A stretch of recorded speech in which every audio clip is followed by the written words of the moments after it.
Hello everyone, नमस्कार, good morning. और जैसा कि आप जानते हो कि हमने पिछली वीडियो में जो ह्यूमन रिप्रोडक्शन को डिस्कस कर रहे थे, तो उस डिस्कस को जारी रखते हैं। तो पिछली वीडियो में हमने देखा था कि ह्यूमन रिप्रोडक्शन को हमने दो पार्ट में बांटा था, एक मेल रिप्रोडक्टिव सिस्टम और दूसरा फीमेल रिप्रोडक्टिव सिस्टम। और उसमें हमने देखा था कि मेल रिप्रोडक्टिव सिस्टम को पुनः इसके ऑर्गन्स को हमने दो भागों में बांटा था, एक तो प्राइमरी सेक्स ऑर्गन, दूसरे सेकेंडरी सेक्स ऑर्गन। और यहाँ मैंने आपको बताया था कि प्राइमरी सेक्स ऑर्गन के अंदर हम उन ऑर्गन्स को रखेंगे जिसमें दो कार्य होते हैं, एक तो उस सेक्स का गैमेट बनाए और दूसरा उस सेक्स के अंदर जो है वो सेकेंडरी जो सेक्सुअल कैरेक्टर है उसको डेवलप करने के लिए कुछ हार्मोन सीक्रेट करे।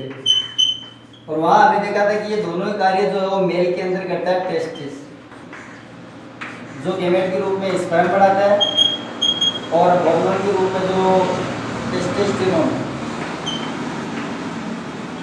हार्मोन सीक्रेट करता है, जो मेल के अंदर सेकेंडरी सेक्सुअल कैरेक्टर को डेवलप करता है। तो आज हम पढ़ेंगे टेस्टिस के बारे में कि टेस्टिस की क्या। तो टेस्टिस की हम बात करें तो मानव के अंदर एक जोड़ी वृषण उदर गुहा के बाहर एक थैलेनुमा संरचना में होते हैं, जिसको हम कहते हैं स्क्रोटम। तो ये स्क्रोटम है जो थैलेनुमा संरचना है, इसके अंदर एक जोड़ी टेस्टिस पाई जाती है। अब ये एक जोड़ी है इसलिए हमने प्लूरल के रूप में टेस्टिस वर्ड यूज लिया है, जो प्लूरल है। जबकि अगर हम एक सिंगल की बात करें तो होगा टेस्टिस, ये सिंगुलर है। अब अगर हम देखें कि टेस्टिस की जो है उत्पत्ति या ओरिजिन जो है वो कहाँ होता है, तो यहाँ पर आप समझो कि ह्यूमन जो है वो एक कोडेड प्राणी है, हायर ऑर्गेनिज्म है एनिमल का। तो उसकी जो बॉडी है वो सेगमेंटेड होती है और बॉडी के तीन पार्ट होते हैं।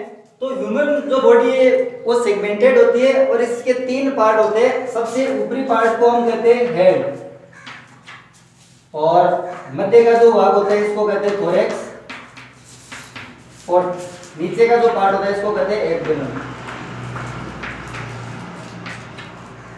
अब जो गोनेड है, चाहे वो ओवेरी हो चाहे टेस्टिस हो, मेल या फीमेल दोनों के जो गोनेड है उनका जो ओरिजिन का जो स्थान होता है वो सेम होता है।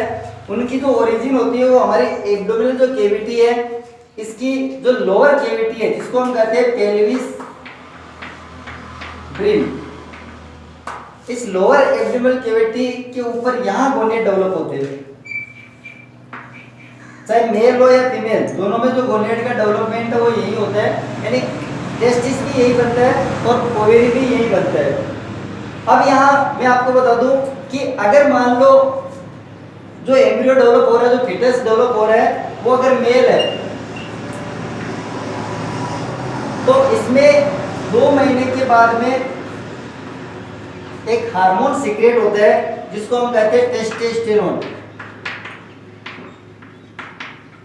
ध्यान रखना कि मेल के अंदर ये जो एंड्रोजन्स है, जो मेल हार्मोन मुख्य मेल एंड्रोजन्स है, वो टेस्टोस्टेरोन ही होता है। और टेस्टोस्टेरोन का सीक्रेशन एक बार 2 महीने की उम्र में शुरू हो जाता है। 2 महीने की उम्र में जब ये टेस्टोस्टेरोन सीक्रेट होता है तो यहाँ से ये, क्योंकि ये टेस्टिस बनने वाला है और टेस्टिस बनने वाला है तो टेस्टोस्टेरोन सीक्रेट होना शुरू हो जाएगा। और टेस्टोस्टेरोन के सीक्रेशन से क्या होगा कि ये जो गोनेड है, जो वृषण बन रहे हैं, जो टेस्टिस बन रहे हैं, वो नीचे की ओर डिसेंड करेंगे। तो ये नीचे डिसेंड करेंगे, नीचे की ओर मतलब गति करेंगे, मूवमेंट करेंगे और एक नली बनाते हुए नीचे की तरफ आएंगे। इस नली को कहते हैं इंग्वाइनल कैनाल।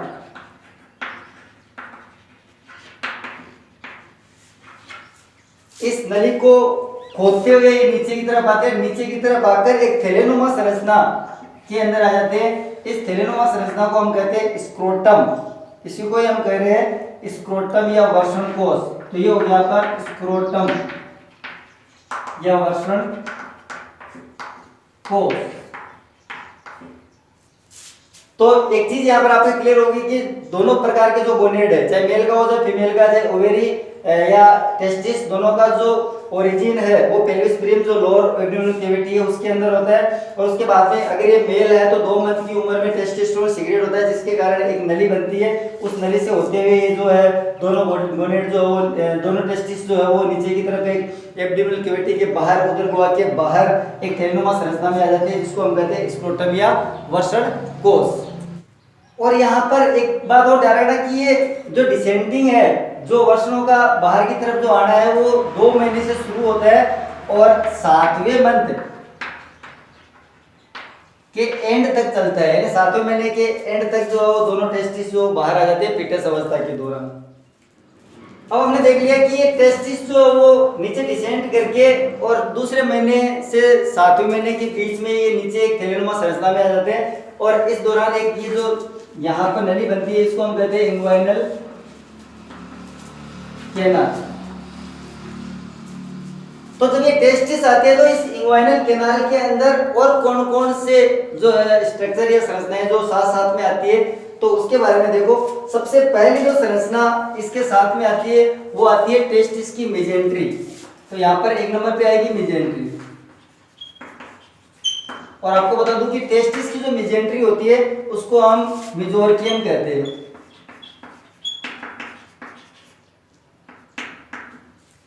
देखो क्या होती है मेजेंट्री वो समझो कि हम जानते हैं कि कोई भी हमारी एब्डोमिनल कैविटी के अंदर अगर कोई ऑर्गन डेवलप हो रहा है तो ये मान लो एब्डोमिनल कैविटी की वॉल है जिसको हम एब्डोमिनल वॉल कह रहे हैं।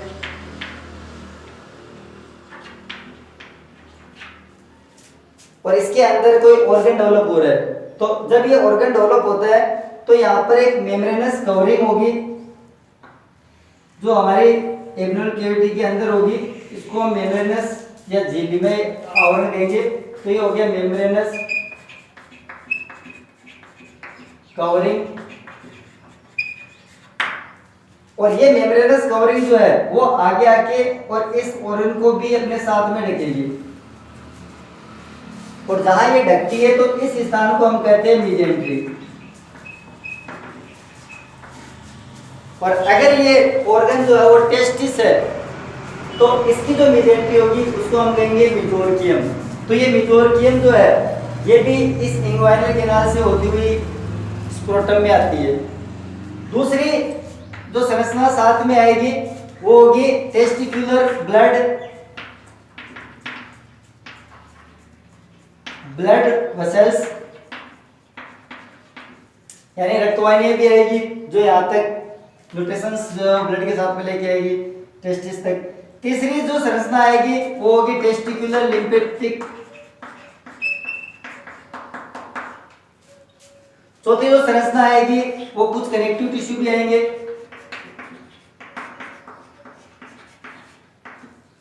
कुछ संयोजक भी साथ में आएंगे। पांचवी अगर मैं बात करूं तो वासा डिफरेंशिया। मैंने आपको कहा था कि टेस्टिस के अंदर से जो बाहर एक नली निकलती है इसको वासा डिफरेंशिया कहते हैं। वो यहाँ से वापस एब्डोमिनल कैविटी के अंदर आती है और यूरेटस को जो पूरा घूमकर उससे फिर पेनिस तक जाती है। तो वासा डिफरेंशिया भी इसी के साथ में जो रहेगी। छठवीं जो संरचना इस इंग्वाइनल कैनाल के साथ में आएगी उसको हम कहेंगे क्रीमेस्टर मसल। ये मसल्स भी साथ में आती है। तो क्रीमेस्टर मसल्स का क्या कार्य हो समझो कि क्रीमेस्टर मसल्स जो है उसमें जब कॉन्ट्रैक्शन होगा, संकुचन होगा तो टेस्टिस जो है वो एब्डोमिनल कैविटी के नजदीक आएंगे, जिससे क्या होगा कि बॉडी का जो टेम्परेचर है उससे इनका टेम्परेचर से भी थोड़ा बढ़ेगा।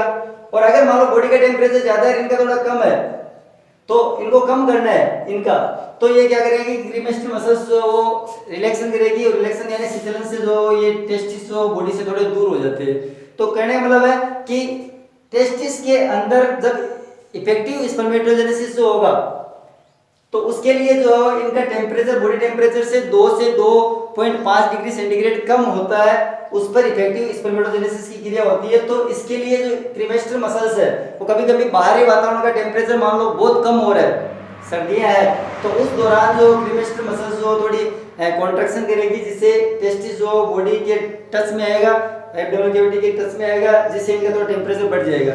अगर मान लो कि बॉडी का टेम्परेचर ज़्यादा है और इनका भी बढ़ रहा है तो ये क्या करेगी, रिलैक्सन करेगी तो ये तो दोनों जो टेस्टिस है वो बॉडी से थोड़े दूर होंगे, और दूर होंगे तो थोड़ा टेम्परेचर जो वापस कंट्रोल किया जाएगा। तो इस टेम्परेचर को कंट्रोल करने के लिए टेस्टिस को बॉडी के नजदीक लाने, दूर ले जाने का काम जो क्रीमेस्टर मसल्स करती है, एक पेशी होती है।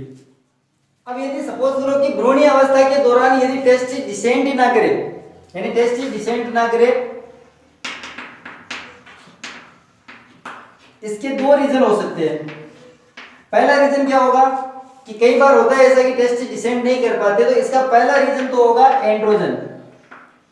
एंड्रोजन मैंने आपको कहा कि 2 महीने के बाद में टेस्टोस्टेरोन सीक्रेट होता है, जिसके कारण ये डिसेंट करते हैं। तो अगर एंड्रोजन ही सीक्रेट ना हो, जिसको हम टेस्टोस्टेरोन कह रहे हैं, ह्यूमन का जो एंड्रोजन और टेस्टोस्टेरोन हो गया, एक तो इसकी कमी से डिसेंट नहीं करेंगे, दूसरी अगर इंग्वाइनल कैनाल ना बने, ये 2 रीजन हो सकते हैं जिसकी वजह से टेस्टिस जो है वो बाहर स्क्रोटम में डिसेंट ना करे। इस कंडीशन को हम कहते हैं क्रिप्टोकिडिज्म।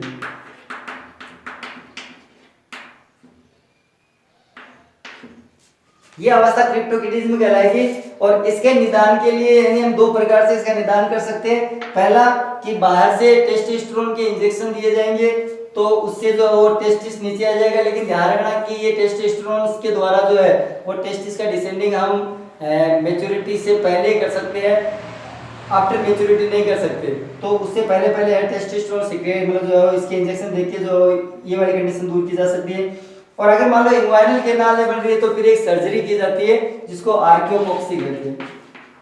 आर्कियोपॉक्सी ये एक सर्जरी है, इस सर्जरी के द्वारा जो है वो इंग्वाइनल कैनाल बनाकर टेस्टिस को बाहर लाया जाता है। तो ये 2 कंडीशंस जो है इनको जो दूर की जाती है, जिससे टेस्टिस जो बाहर स्क्रोटम में आ सके। अब यह ध्यान दो कि ये जो टेस्टिस है वो डिसेंडिंग करके और बाहर स्क्रोटम में आते ही क्यों है, इसका क्या रीजन है। तो वो समझो आप कि हमारे अंदर, ह्यूमन के अंदर जो इफेक्टिव स्पर्मेटोजेनेसिस है,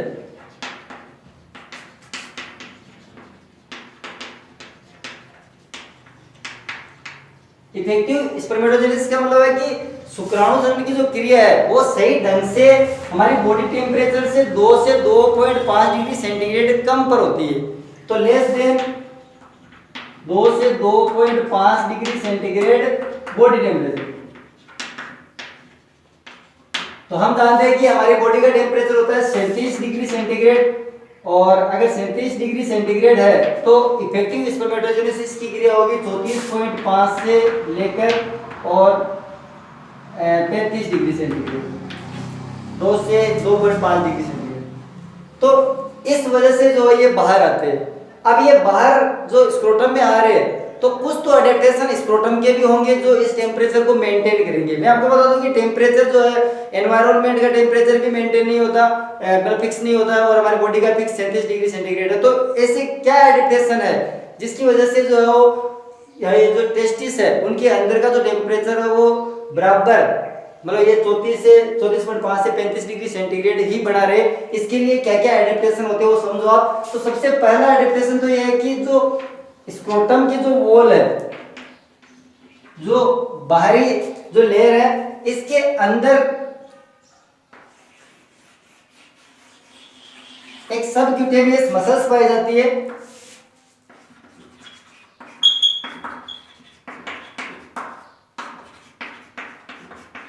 इस मसल्स को हम कहते हैं डायटोस मसल। और इस डायटोस मसल्स के कारण जो है, तो ये क्या डायटोस मसल्स में के कारण जो बॉडी जो वॉल है उसमें फोल्डिंग हो जाती है, यानी ये जो स्क्रोटम की जो वॉल है वो फोल्डेड या हम ऐसे कह सकते हैं कन्वोल्यूटेड या कुंडलित हो जाती है, थोड़ी सलवटे सी हो जाती है, जिससे क्या होगा कि स्क्रोटम की जो वॉल है वो बड़ी होती है लेकिन थोड़ी जगह पर आ जाती है। तो सरफेस एरिया बढ़ गया। क्या बढ़ गया? Surface area. तो सरफेस एरिया जो है वो बढ़ेगा, और आप जानते हो कि अगर सरफेस एरिया ज्यादा हो तो हीट लॉस ज्यादा होगा। यानी तापमान जो कम, तापमान का लॉस ज्यादा, टेम्परेचर का लॉस ज्यादा होगा, हीट लॉस, गर्मी जो है उसकी उसका लॉस होगा, और हीट लॉस के कारण जो बॉडी इसका जो टेम्परेचर है वो मेंटेन रहेगा। दूसरा क्या रहेगा कि इसके ऊपर ये जो वॉल है इसके ऊपर श्वेत ग्रंथियां ज्यादा होती है, और श्वेत ग्रंथियां ज्यादा, पसीने की ग्रंथियां ज्यादा है तो पसीना ज्यादा आएगा, और एरिया भी ज्यादा है तो वाष्पन की क्रिया भी ज्यादा होगी, तो इससे क्या होगा कि हीट लॉस होगा, और हीट लॉस होगा तो स्क्रोटम के अंदर जो टेस्टिस है उनका टेम्परेचर जो मेंटेन रहेगा, और मेंटेन रहेगा तो इफेक्टिव स्पर्मेटोजेनेसिस की क्रिया चलती रहेगी। ये जो मसल्स है ये जो है वो हीट, इसकी सरफेस एरिया को बढ़ाने का काम करती है ताकि हीट लॉस ज्यादा हो। आप जानते हो कि हमारी बॉडी के अंदर जो है वो अगर हम हीट को प्रोटेक्ट करना चाहें तो हमारी बॉडी का साइज ज्यादा होना चाहिए, जितनी ज्यादा बॉडी का साइज है उतना ही हीट जो प्रोटेक्ट होगी। लेकिन अगर हीट लॉस करना है तो हमारे सरफेस एरिया भी ज्यादा होना चाहिए, और ये सरफेस एरिया को बढ़ाता है, ये ग्राटोस मसल जो है इसके सरफेस एरिया को बढ़ा देती है, तो उससे क्या होगा कि हीट लॉस जो ज्यादा से ज्यादा होगा और इफेक्टिव स्पर्मेटोजेनेसिस की क्रिया जो है चलती रहेगी। और दूसरा मैंने आपको बता दिया कि अगर एनवायरनमेंट का टेम्परेचर कम हो रहा है तो टेस्टिस के अंदर का टेम्परेचर भी कम होगा, उस कंडीशन में जो है वो क्रीमेस्टर मसल्स जो कॉन्ट्रैक्शन करेगी और टेस्टिस जो बॉडी के कांटेक्ट में आएंगे और बॉडी के टेम्परेचर से वो उनके टेम्परेचर थोड़ा बढ़ जाएगा।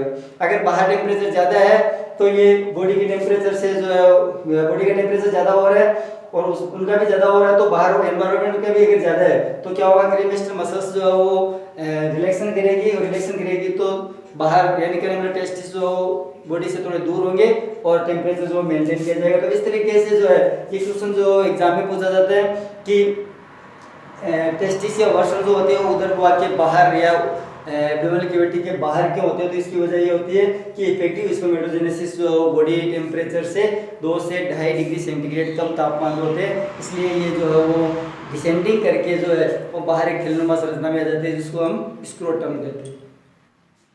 अब अगर हम टेस्टिस की संरचना देखें तो टेस्टिस जो एक अंडे के आकार की संरचना होती है, ओवल शेप स्ट्रक्चर है, और इसके चारों ओर 2 आवरण होते हैं, यानी 2 आवरण से घिरी हुई संरचना होती है। इसका जो बाहरी आवरण है इसको हम कहते हैं ट्यूनिका वेजिनेलिस। बाहरी आवरण को कहेंगे ट्यूनिका, ट्यूनिका मतलब होता है कवच, तो इसके 2 कवच होते हैं टेस्टिस के, बाहरी कवच को हम कहते हैं ट्यूनिका वेजिनेलिस, और इसके जो अंदर वाला कवच है, अंदर वाला जो आवरण है इसको हम कहते हैं ट्यूनिका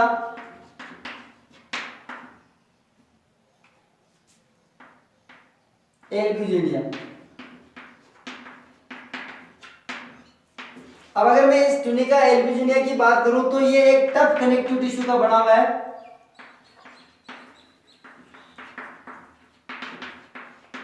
यानी दृढ़ संयोजी ऊतक का बना हुआ एक आवरण होता है, और ये दृढ़ संयोजी ऊतक क्या करता है कि इसके ऊपर जो प्रेशर डालता है, यानी कहने मतलब कि टेस्टिस के ऊपर जो है इस दिशा में प्रेशर रहेगा, और ये प्रेशर जो है आपको यहाँ मैं और बता दूं कि ये प्रेशर जो है वो इफेक्टिव स्पर्मेटोजेनेसिस के लिए होता है। तो दूसरी जो कंडीशन है, पहली तो टेम्परेचर को कम करना, दूसरी इफेक्टिव जो स्पर्मेटोजेनेसिस की क्रिया को करने के लिए जो है वो एक प्रेशर जो है रिलीज होना होता है, जो टफ कनेक्टिव टिश्यू या ट्यूनिका एल्ब्यूजिनिया जो इसका कवच है उसके द्वारा एक प्रेशर दिया जाता है, और उस प्रेशर के कारण जो है वो इफेक्टिव स्पर्मेटोजेनेसिस की क्रिया होती है।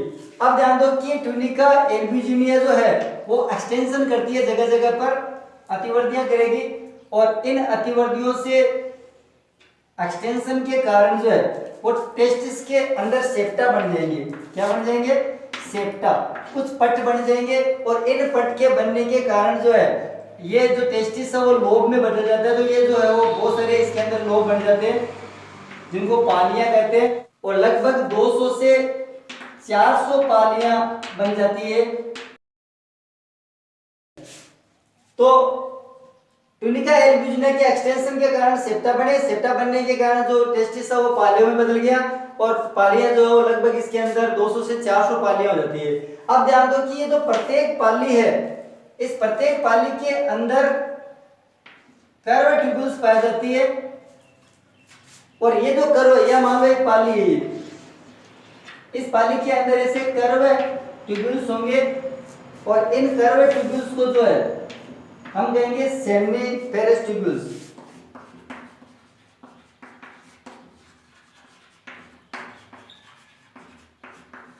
या शुक्र जनन नलिका।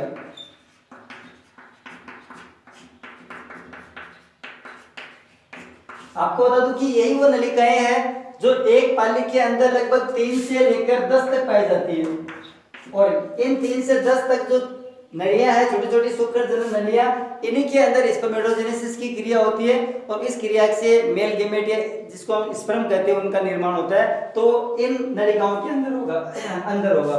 अब ध्यान दो कि ये जो बाकी का स्पेस बच गया, इस लोब के अंदर जो बाकी का ये स्पेस है, इस स्पेस को हम कहते हैं इंटरस्टिशियल स्पेस।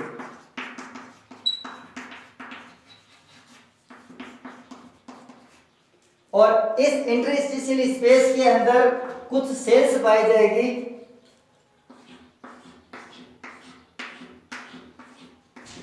इन सेल्स को कहेंगे हम इंटरस्टिशियल सेल्स ऑफ लीडिंग।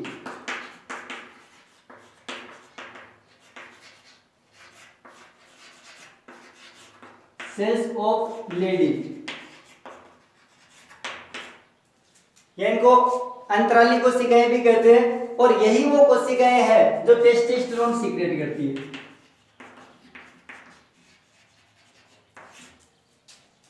तो इन पालियों के अंदर कुछ सेल्स है जिनको हम इंटरस्टिशियल सेल्स ऑफ लीडिंग या अंतराली कोशिकाएं कहते हैं, जो टेस्टोस्टेरोन का स्राव करती है।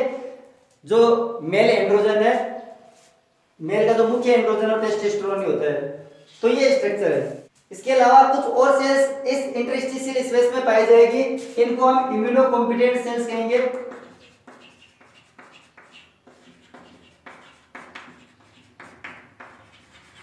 और ये इम्यूनोकॉम्पिटेंट सेल्स जो है वो मैक्रोफेज या वृत्त पक्षाणु होती है जो इम्यूनिटी का काम करती है और बाहरी कोई भी पदार्थ है उनको भक्षित करने का काम करती है, सुरक्षा का काम करती है। तो ये एक टेस्टिस की स्ट्रक्चर है। ये